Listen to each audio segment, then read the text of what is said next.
이번 주 화요일 미국의 3대 지수가 다 같이 하락하는 모습을 보였습니다. 그리고 나스닥의 하락폭은 1%를 넘어섰는데요. 그치만 24년도 전체를 보면 나스닥은 총 28.64%, S&P 500은 23.31% 상승한 모습을 보여줬고 다우존스 지수는 12.88%의 상승률을 기록했습니다. 자, 그럼 2025년의 투자 포트폴리오는 어떻게 짜는 게 좋을까요? 그리고 이번 첫 분기는 위험일까요? 아니면 기회일까요? 또한 어떤 종목이 잠재적 우량주이고 우리가 집중해서 봐줘야 할 종목일까요? 안녕하세요 유튜브 시청자 여러분, 미증시연구소의 최 선생입니다. 영상 시청하시기 앞서 구독과 좋아요, 알림 설정하시고 장기적인 투자 정보 받아보실 수 있길 바라며 저희는 분석 바로 시작해보도록 하겠습니다. 자, 등락폭을 보시면 테슬라의 하락폭이 6%를 넘겼고 엔비디아는 3% 정도의 상승을 보인 상태입니다. 오늘 하루 M7의 움직임을 보시면 전체적으로 등락폭이 많이 줄어들었고 그 힘이 많이 약해진 상태입니다. 근데 2024년 총결산 1년 동안의 등락폭을 보시면 7대 기술주들의 등락폭이 거의 다 높은 상승률을 기록했다는 걸 한눈에 알아보실 수 있을 거예요. 특히 기술주 중에서 2024년 제일 핫했던 종목 엔비디아는 거의 190%에 가까운 상승률을 기록했고 반도체주 중에서 미친 상승률을 보여줬던 브로드컴은 상승폭이 100%를 넘기는 모습을 보여줬습니다. 하지만 그와 반대로 그 아래의 AMD는 2024년 통틀어 13%의 하락률을 보여줬네요. 여기서 저희가 또 중요하게 봐줘야 할 금융 부분의 JP모건, 웰스파고, 아메리칸 익스프레스의 상승률이 기본적으로 40% 이상을 기록했고 또한 오라클의 60% 상승, 넷플릭스가 90% 정도 상승, 그리고 월마트가 70% 정도의 상승률을 기록했습니다. 자, 이렇게 등락폭이 표기된 표만 가지고도 제가 평소 영상 시작 부분에 말하는 게 증명이 됐습니다. 돈을 벌 수 있는 시장에서 가치 있는 투자를 하자. 안전하고 길게 미국 시장의 철칙에 맞게 수익을 보시는 거예요, 그냥. 미국 시장의 움직임이 안정성을 유지하고 상승세를 유지해준다면 천천히 안전하게 수익을 보실 수 있습니다. 자, 그럼 이제 2024년은 끝났고 2025년 투자 포트폴리오는 어떻게 짜져야 하느냐? 투자 전략을 짜기 위해서 지수와 ETF부터 개물 종목까지의 중요점들을 파헤쳐 보도록 하겠습니다. 자, 우선 2023년 나스닥 지수의 상승폭부터 보면 2023년엔 1년 동안 43.4%의 상승률을 기록했고 이번 해엔 28.6%의 상승률을 기록하고 있어요. 제 기억으론 이때 테슬라, 엔비디아, 그리고 메타 이 세 종목이 당시의 대장주였던 것 같은데요. 엔비디아의 상승률이 아마 240% 정도를 기록했던 것 같고 메타 또한 200% 이상 상승률을 기록하고 테슬라는 100% 정도의 상승폭을 기록했던 것 같습니다. 그리고 2024년도도 이 세 종목이 대장주를 유지하는 모습을 보여줬지만 상승폭이 이전만큼 큰 모습은 보여주지 못했죠. 그리고 나스닥 지수 또한 2023년에 43%의 상승률에 비해 지금 상승폭이 크게 줄어서 올해 28%의 상승률을 보여줬고요. 그래서 생각해야 될 게 있는데 2023년만큼은 안 되더라도 2024년도만큼의 상승폭을 보여줄 수 있는지 아니면 똑같이 점점 줄어드는지 그걸 생각해 줘야 되는데 제 생각은 이렇습니다. 시장이 상승하면서 높게 올라가면 갈수록 2025년도의 시장은 변동성이 더 커질 것이라 생각되며 종목을 선택하는 법과 주가의 흐름을 잡는 데 있어서 더 높은 정확도와 분석을 필요로 할 것으로 예상돼요. 예를 들어 엔비디아와 테슬라가 평균 매수가가 계속 올라오게 되면서 예전처럼 말도 안 되는 상승률을 기록하기는 어려울 것 같고요.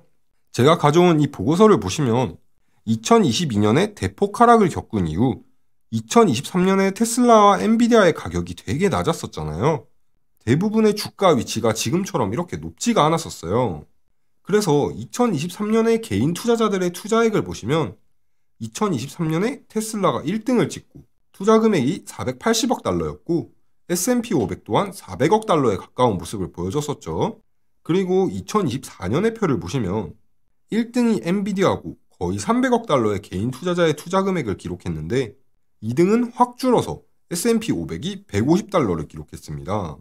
그 뒤로 테슬라가 3등, 나스닥 지수가 4등으로 각각 147억 달러, 100억 달러 정도를 기록하고 AMD가 98억 달러를 기록한 모습이 보이는데 불장이 지속되면 지속될수록 투자자들의 투자 금액이 줄어들고 있는 모습을 표만 보고도 알 수 있죠.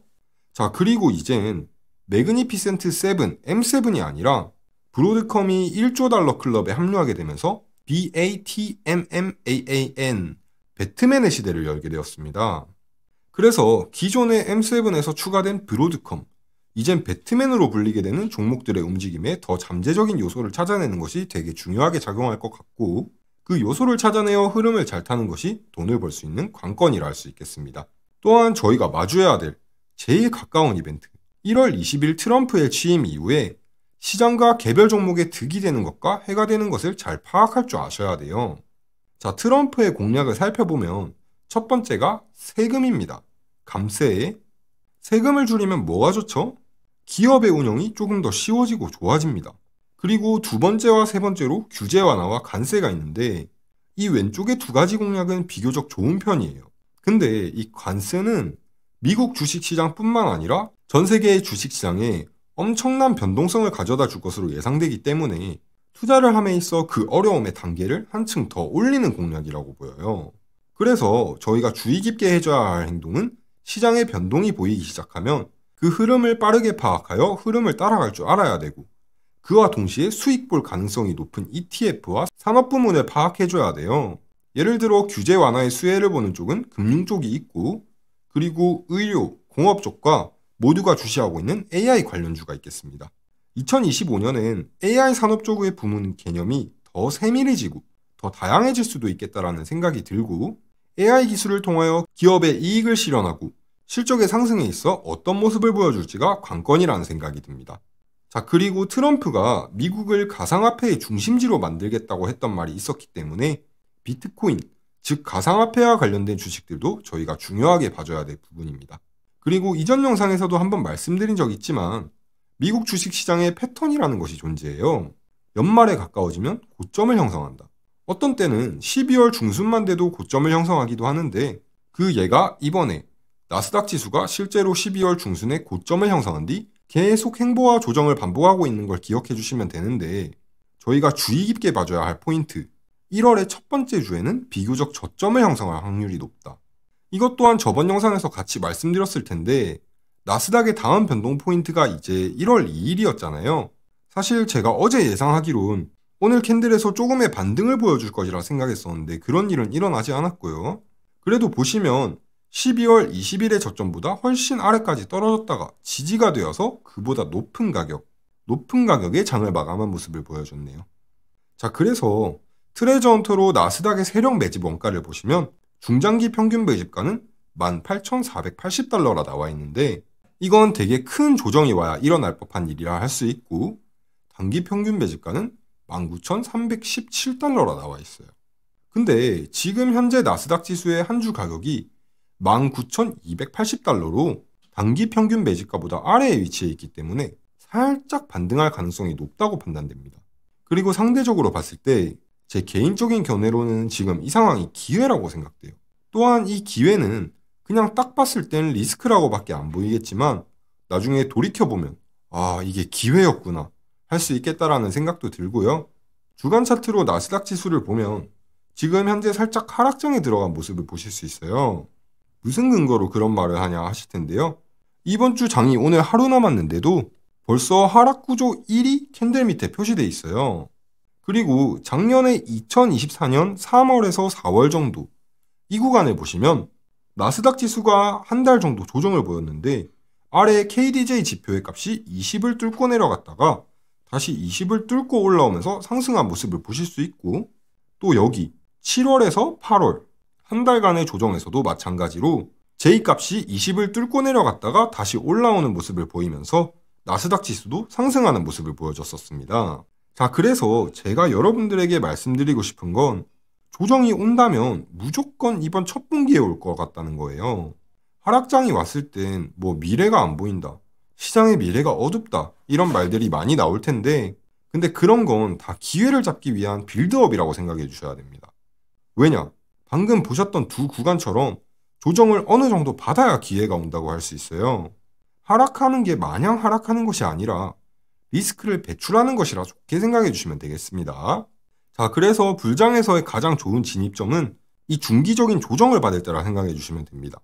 중기적인 조정은 일반적으로 3에서 4주 정도를 말하고요. KDJ 지표의 값이 일반적으로 20 아래로 내려가게 되는 상황을 말해요. 여기처럼 50을 뚫고 내려갔다가 다시 올라오는 이런 상황은 큰 기회라고 보긴 어렵습니다. 자, 그리고 지금 현재 나스닥 지수의 J값이 57이라 나와 있는 걸 보실 수 있는데 여기서 20까지 한 번에 뚫고 내려가서 큰 조정을 받을지 아니면 다시 지수가가 복구돼서 1월 20일까지 횡보하다가 그 이후에 조정이 올지 아무도 모릅니다. 많고 많은 상황과 가능성이 있는데 그중 딱 하나 기억해 주셔야 될 포인트가 있어요. 조정이 3주 이상, 한 달에서 2달이 될 수도 있고 어쩌면 3개월까지 될 수도 있는데 제가 알려드리고 싶은 포인트는 J의 값이 20 아래에 위치하다가 올라오는 걸 잘 관찰하셔서 관심 종목에서 투자할 가치가 있는 주식을 구매하시는 것을 목표로 하시라는 거예요. 결국 타이밍이 관건이란 말입니다. 자, 그리고 이제 테슬라의 차트를 보시면 12월 31일에 노란색 선으로 그어진 21일 이평선을 뚫고 내려왔고 그 뒤에 또 개파락을 하면서 음봉이 나왔습니다. 굉장히 좋지 못한 모습을 보이고 있네요. 그래서 트레저 헌터의 주가 예측 기능으로 테슬라를 보면 예측 저점 1과 2가 각각 388과 376달러로 나와 있고 차트를 보시면 거래량이 점차 증가하면서 주가가 하락하고 있네요.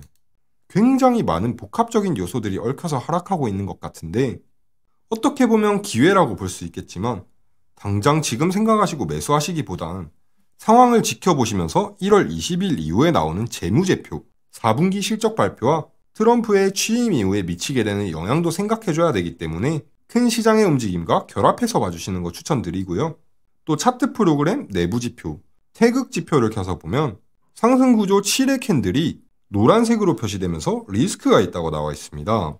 만약 오늘의 종가가 상승 구조 7의 저점 위로 올라오지 못한다면 그리고 올라올 가능성도 그리 많아 보이지 않기도 하지만 여기처럼 3에서 4주 정도의 조정과 하락을 겪게 될 것이라 예상되기 때문에 급하게 생각하실 필요가 없습니다.